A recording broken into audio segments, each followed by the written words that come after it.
వారు కూడా ఉన్నారు. ఒకసారి వారితో మాట్లాడి తర్వాత Congress party, TDP party version వాళ్ళకు కూడా తీసుకున్నాం సార్. ఒకసారి అక్కడ సమస్యలు ఏంటినో వాళ్ళకు ఆయన చెప్తే వాళ్ళకు కూడా కొంచెం ఐడియా ఉంటుంది. రైట్, సందీప్ గారు నమస్తే అండి. నమస్తే సార్. మీరు ఎంతకాలంగా ఉంటున్నారు ఆ ప్రాంతంలో? జవహర్ నగర్ డంపింగ్ యార్డ్ దగ్గరలోనేనా మీరు ఉండేది? చాలా దగ్గరలో ఉంటామండి. మేము 2017 నుంచి ఇక్కడ ఉండడం జరుగుతుంది. ఏంటి మరి అంటే అక్కడ ఎట్లాంటి సమస్య ఎదుర్కొంటున్నారు? ఈ డంపింగ్ యార్డ్ చాలా పెద్దది, ఇప్పుడు మనం చూసినాం, ఇంతకుముందు వీడియో కూడా ఒక ప్లే చేసిన నేను. సో మీరు అక్కడ ఎదుర్కొంటున్న సమస్యలు తర్వాత మీరు ఎవరి దృష్టికైనా తీసుకెళ్ళినరా? అసలు ఏంటి అక్కడ? మేము చాలా మంది దృష్టికి తీసుకుని వెళ్ళడం జరిగింది సార్. అండ్ నేషనల్ ట్రిబ్యునల్ లో కూడా ఇది కేసు వేయడం కూడా జరిగింది. మా దగ్గర ఉన్న ఎవరైతే బాధితులు ఉన్నారో అందరు కలిసి dumping yard removal joint action committee అనేసి ఫార్మేషన్ చేసి 2021 లో ఇది కేసు వేయడం జరిగింది. అప్పటి నుంచి కూడా కోర్టు చాలా మంచి మంచి తీర్పులు అనేటిది ఇవ్వడం జరిగింది. కానీ ఈ యొక్క తీర్పులను తుంగలో దొక్కుతున్నారండి. ఏజెన్సీ వాళ్ళు కావచ్చు, ప్రభుత్వాలు కావచ్చు, డిఫరెంట్ యాంగిల్స్ లో దీన్ని తీసుకుని వెళ్తా ఉన్నారు. సో సరిగ్గా అసలు ప్రజలకు కావాల్సిన వెసులుబాటు కావాల్సిన అంశాలు ఏవైతే ఉన్నాయో దానిని మాత్రం గాలిలో వదిలేస్తున్నారు. ఈ రోజు అంటే ఇప్పుడు నడుస్తున్న అంశం ఏంటిది అని అంటే, ప్రపంచం మొత్తంలో కూడా మన జవహర్ నగర్ డంపింగ్ యార్డ్ వచ్చేసి 4వ స్థానం పొందింది. ఇది గర్వకారణమా అంటే నిజంగా మనం చాలా ఉంచుకోవాల్సిన కారణం అండి. ఇది గర్వకారణం కాదు. ఎందుకన్నా అంటే సార్, మనము ప్రపంచానికి చెప్పింది మేడ్ ఇన్ ఇండియా అనేసి, కానీ మనం ప్రపంచానికి ఇప్పుడు చూపిస్తున్నాము పాయిజన్ ఇన్ ఇండియా అనేసి.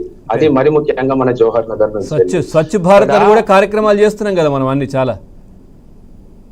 అన్ని చేస్తున్నాము. కానీ ఏంటి సార్, హైదరాబాద్ దగ్గర ఉన్న మొత్తం చెత్తను తీసుకొచ్చేసి ఒకే ఒక ప్రాంతం దగ్గర డంప్ చేయడం వల్ల ఇక్కడ ప్రజలు ఎలాంటి ఇబ్బందులు ఎదుర్కొంటున్నారు ఎవరు చూస్తున్నారండి?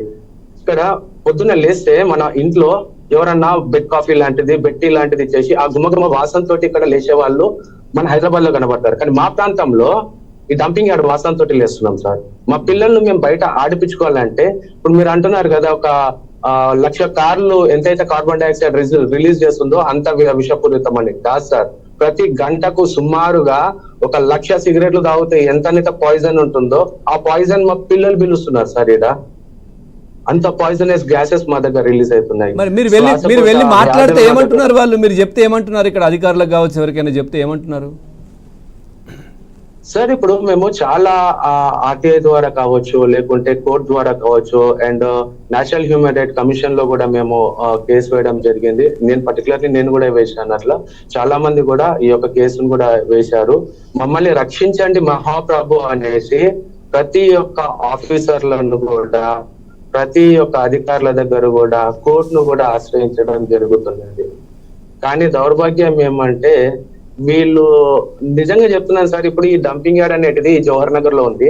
ఇక్కడ కాకుండా ఇదే బంజారా హిల్స్ లాంటి ప్రాంతంలో కానీ, జూబ్లీ హిల్స్ లాంటి ప్రాంతంలో కానీ ఉంటే ఇదే రకమైన విషపూరితమైన వాయువును వీళ్ళు వదిలే వాళ్ళ అంటే, మరి ముఖ్యంగా ఇక్కడ పేద ప్రజలు ఉన్నారు, వీళ్ళకి ఏమి తెలియదు, వీళ్ళు చచ్చినా ఒకటే బతికినా ఒకటే అనే విధంగా ప్రభుత్వాలు బిహేవ్ చేస్తున్నాయి అనేది నాకైతే స్పష్టంగా కనబడుతుంది సార్.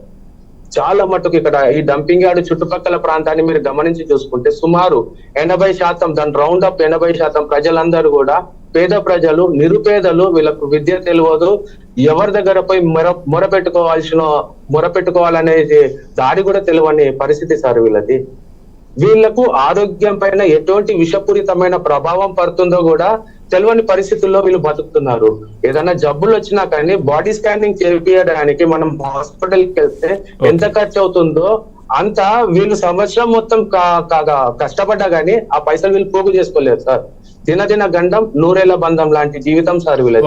ఒక్కసారి ఎప్పుడు వీళ్ళ ఆరోగ్యం పాడు. సందీప్ గారు, కాంగ్రెస్ పార్టీ నుంచి కూడా నుమాన్ గారు ఉన్నారు. ఎందుకంటే ఆ ప్రాంతంలోనే మన ముఖ్యమంత్రి రేవంత్ రెడ్డి గారు కూడా ఎంపీగా పనిచేస్తున్నారు ఆ మల్కాజ్గిరి ఆ ప్రాంతంలో. సో వారి దృష్టికి కూడా కొత్తగా తీసుకెళ్లాల్సిన అవసరం లేదు, వారికి తెలుసు సమస్య. సో ప్రభుత్వం ఎట్లాంటి చర్యలు ఏం చేస్తుందో మాట్లాడదాం. నుమాన్ గారు, చూశారు బాధితులు కావచ్చు, వీళ్ళందరూ అక్కడ ఆ ప్రాంతం వాళ్ళు మాట్లాడడం మీరు విన్నారు. ఏంటి సార్ ప్రభుత్వం ఎట్లాంటి చర్యలు తీసుకోబోతోంది? ఏదైనా దీనికి సంబంధించి మీరు మళ్ళీ ఒకసారి దృష్టికి తీసుకెళ్లే ప్రయత్నం ఏమైనా చేస్తున్నారా? ఏంటి అసలు? Very good morning to you as well as నా తోటి panel members and all the viewers. ఏదైతే ఫస్ట్ ఆఫ్ ఆల్ ఈ ఇష్యూ తీసుకెళ్లేసి మొత్తం మీడియా